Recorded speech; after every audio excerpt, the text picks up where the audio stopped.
Hola família, què tal? Benvinguts aquí al Raconet Robert, a l'espai friki en català. Avui us vinc a parlar de la nova estrena que ha estrenat Netflix, en aquest cas en aquesta plataforma avui parlem de Netflix, que és la tercera entrega de Punyals per l'esquena, de Entre els morts.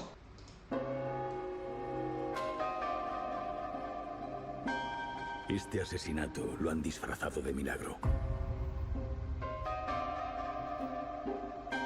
Pero lo que pasó esta noche es un plan mucho mayor.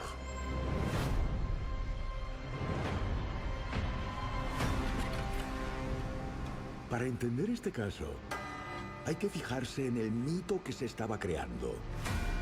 Un hombre da un sermón.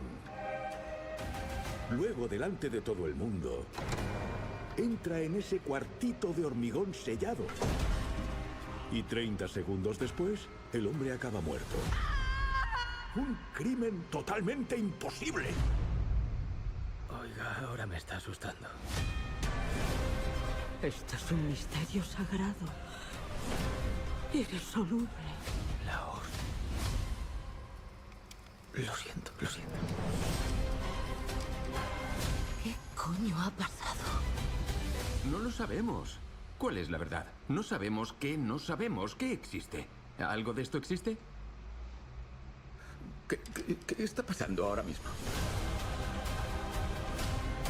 Es hora de descubrir lo que oculta esta manada de lobos malvados.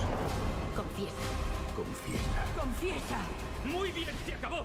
Os diré lo que va a pasar. Benoit Blanc y yo haremos preguntas y vais a responder. Juntos averiguaremos quién mató a Monseñor Wiggs y por qué. Y entonces... ¡ya está! Bien. ¿Quién quiere empezar?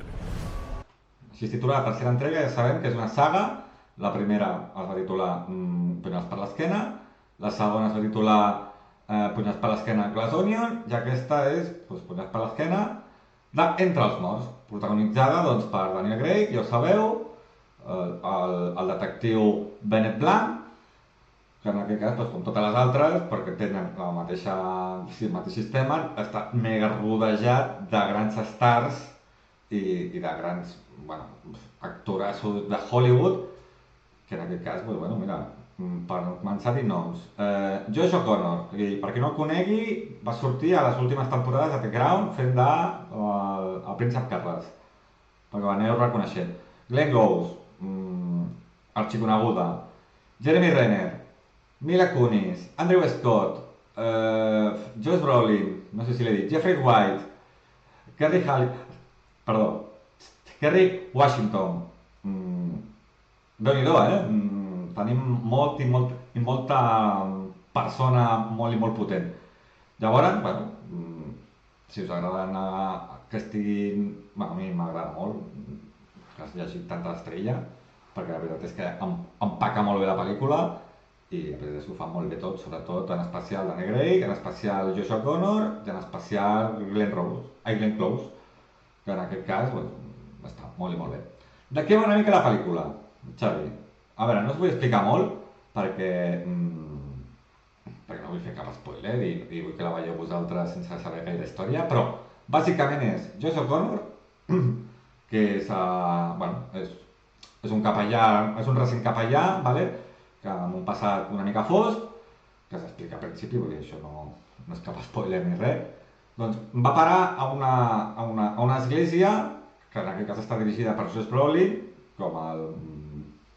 i ell, allà, això que està dirigida per Josh Brolin, i allà es trobarà amb la monja que és Glenn Close, la cap de policia que és Mila Kunis, que està molt i molt bé, la veritat és que és un paper molt divertit. També tindrà allà els seus feligresos Andrew Scott, tindrà Jeremy Renner, la mateixa Glenn Close perquè fa de monja devota del Josh Brolin, espectacular, vull dir...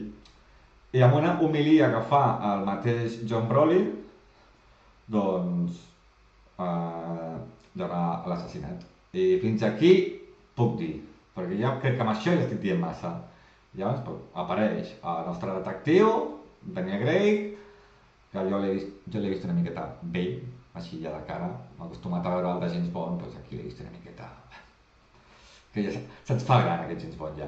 Vale? Pues, apareix el nostre detectiu, detectiu Bennett Blanc, i intentarà pues, resoldre el cas, i ja està, i fins aquí. Per què m'ha agradat i us vinc a recomanar? Bueno, a part de que és la tercera saga, o la tercera pel·lícula d'aquesta saga, que a mi és una saga que m'encanta, que de tant en tant jo les veig, ja sabeu que a mi m'agrada molt veure així, pues, true crimes, thriller, i així coses detectivesques per fer una miqueta pensar amb el coco, doncs aquesta és una més, i la veritat és que està molt bé perquè no fa falta veure les dues altres primeres, vull dir, cada pel·lícula té la seva història i ja està, quan acaba la pel·lícula s'acaba la història.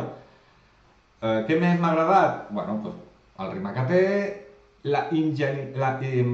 és una pel·lícula molt enginyosa, vull dir, després, dintre de l'àmbit religiós en què està situada, doncs té molt bon enginy, vull dir, al final no passa de tot, amb la fe, no la fe, sembla un assassinat i després van apareixent altres coses, vull dir que no és només una sola cosa que passa en l'assassinat, sinó que passen moltes altres coses, no diré res més de l'argument, però bueno, que té un gir molt i molt bo, que té, bueno, molt bé i molt bo, que està molt, per mi és el millor també, i ja està, i ja està, fins aquí l'opinió, que se m'acaba tot, fins aquí l'opinió d'aquesta pel·lícula. Jo la recomano, està a Netflix, podeu-la veure, no sé si es va estrenar en sales, diria que no me sona que estigués a sala, i si va estar molt poquet, perquè ja sabem com va Netflix, que això d'estrenar les pel·lícules a les sales doncs, no va molt amb ell, i ja està, la teniu allà, mireu-los-la, si us ha agradat igual que a mi, doncs m'hi feu un comentari que és la part que més us ha agradat, comentem al final també, i així, perquè així no puc comentar-ho per aquí, perquè no vull fer spoilers, ja sé que més endavant ja farem coses amb spoilers, però ara m'ho trobo com una mica lleig, i més en pel·lícules tan i tan recents. I res, família, ja fins aquí. És una pel·lícula que m'acaba de fer el resum del resum. És una pel·lícula que m'ha agradat molt. Aquest tipus de pel·lis a mi m'encanten. Ells ho fan extremadament molt bé, perquè són molt bons actors.